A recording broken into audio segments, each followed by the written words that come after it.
Netanyahu ഏകപക്ഷീയമായി വീണ്ടും യുദ്ധം തുടങ്ങിയതിനെ ന്യായീകരിച്ചുകൊണ്ട് പത്രസമ്മേളനത്തിൽ അദ്ദേഹം പറഞ്ഞ 2 കാരണങ്ങളാണ് ഈ വാർത്തയിൽ പറയുന്നത്. നെതന്യാഹു അൽ-ളഗ്തു അല ഹമാസ് سيتضمن الاستيلاء على أراضي في غزة وأشياء أخرى لن أخوض في تفاصيلها. നെതന്യാഹു പറയുന്നതായിട്ട് അൽ-ളഗ്തു അല ഹമാസിന് മുകളിൽ ഇതൊരു സമ്മർദ്ദമാണ്. സത്യത്തിൽ ഇതൊരു സമ്മർദ്ദത്തിന് വേണ്ടിയാണ്.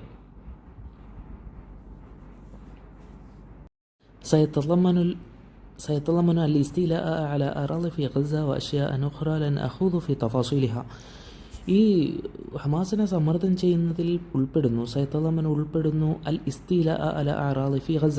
ഇസ്തില എന്ന് പറഞ്ഞാൽ സീസിങ്, പിടിച്ചെടുക്കൽ. അല അറാളി ഫി ഗസ, ഗസയിലെ സ്ഥലങ്ങൾ പിടിച്ചെടുക്കുന്നത് ഹമാസിനെ പ്രഷറൈസ് ചെയ്യാനുള്ള ഒരു ടാക്ടിക്സ് ആണെന്നാണ് നെതന്യാഹു വാദിക്കുന്നത്. അഷ്യാനുഖ്റ, മറ്റു ചില കാര്യങ്ങളും കൂടി ചെയ്യാനുണ്ട്. ലൻ അഹൂലു, ഞാൻ പോകുന്നില്ല, ഫി തഫാസിലേഹ, അത് വിവരണത്തിലേക്ക്. സെക്കൻഡ് ആർഗ്യുമെൻ്റായിട്ട് നെതന്യാഹു പറയുന്നത് അല ഇസ്രാഈലി അൻ തുക്മില നുസ്റഹ ലിളമാനി മുസ്തഖ്ബിലിഹ വ ഇആദതി മുഖ്തതഫീൻ.